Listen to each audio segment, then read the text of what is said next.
તો આજે અમે જઈએ છીએ ગુજરાતના ગોવામાં. એટલે રાજદીપ ગુજરાતનું ગોવા. હા તો ગુજરાતનું ગોવા એટલે દીવ. હા ગુજરાતનું ગોવા એટલે દીવ. તો ફાઇનલી અમે પહોંચી ગયા છે દીવ. બહુ જ મસ્ત વેધર છે અને દરિયા કિનારે બેસવા માટે પણ બહુ મસ્ત વ્યવસ્થાઓ કરેલી છે અહીંયા. ને આગળ એરપોર્ટ ને બધું આવેલું છે તો તમને બધું જ વિડીયો દ્વારા બતાવવાનું છે, તો છેલ્લે સુધી તમે વિડીયો જોજો.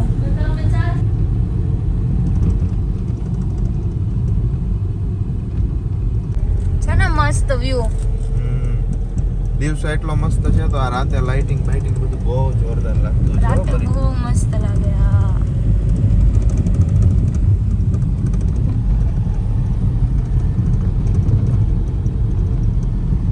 દીવ મસ્ત થઈ ગયું પહેલા કરતા. બહુ મસ્ત થઈ ગયું છે.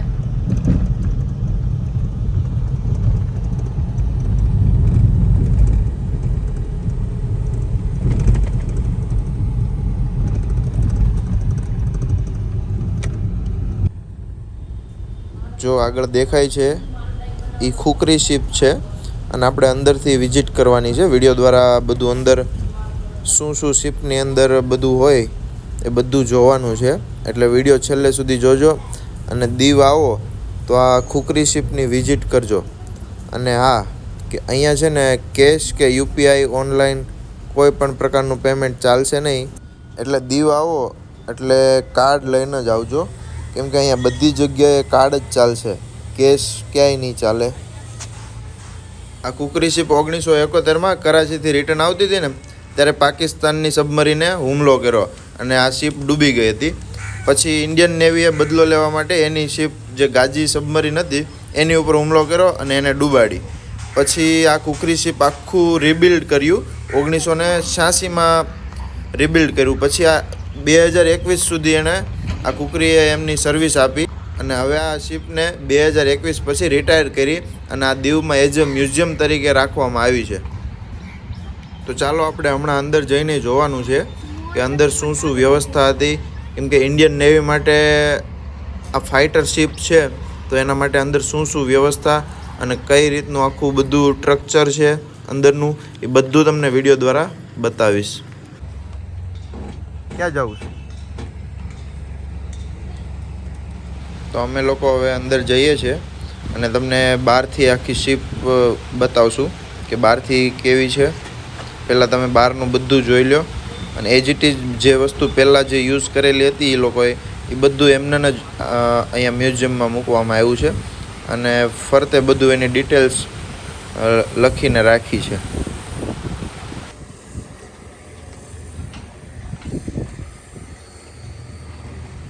શિપ ઘણી મોટી છે આ, અને દીવ આવો તો આ શિપમાંથી ઘણું જાણવા મળે એવું પણ છે આપણને.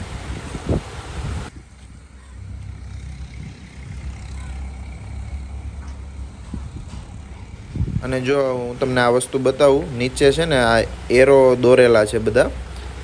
એ અહીંયા કોઈ ગાઈડન્સ કોઈ હારે નહીં આવે, આપણે જાતે જ બધું જોવાનું અને એરો ફોલો કરતાં કરતાં આખી શિપ આપણી પૂરી થઈ જાય એ રીતનું આખું આ લોકોએ બનાવેલું છે.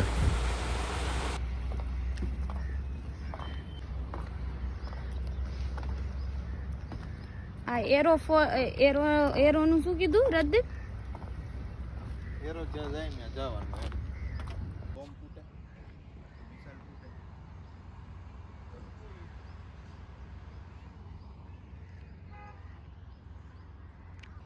એમ જ કીધું ને એને.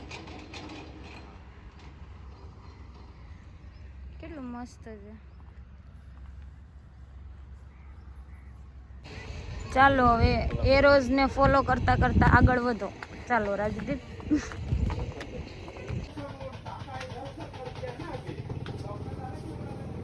આ કેપ્ટન છે, કેપ્ટન મહેન્દ્રનાથ મુલ્લા.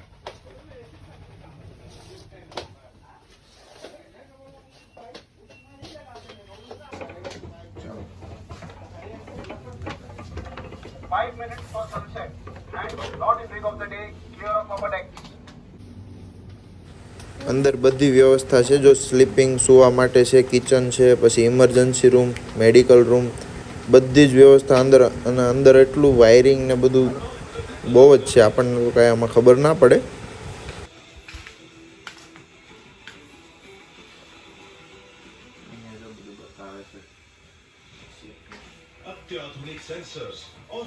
सुविधाओं से सुसज्जित नीलगिरी एक तैरता किला है। उन्नत स्वदेशी सरफेस टू सरफेस मिसाइलें विस्तारित दूरी पर लक्ष्य भेदन संभव करती है और इसका एकीकृत निर्देशित रडार तथा स्मार्ट एमिनेशन लक्ष्य पर अचूक प्रहार सुनिश्चित करते हैं। उसके फील्ड एरे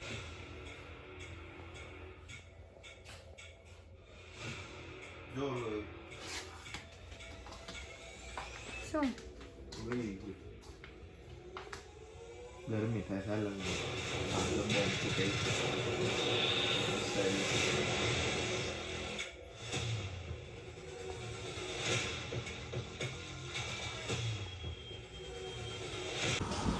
હવે આપણે અહીંયાથી શિપની ઉપર જશું અને ઉપર પણ ઘણી બધી જગ્યા છે અને હેલીપેડ પણ છે ઉપર જો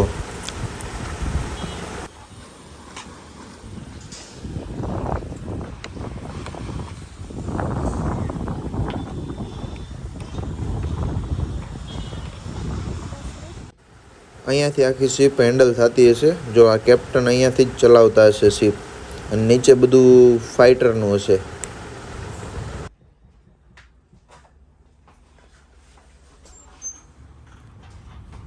ઉપરના ફ્લોરેથી હવે અમે એક્ઝિટ થઈએ છીએ અને અમારો શિપનો અનુભવ બહુ સારો રહ્યો, બહુ મસ્ત છે બધું જોવાલાયક. અને તમે દીવ આવો તો જરૂર એકવાર અહીંયા વિઝિટ કરજો.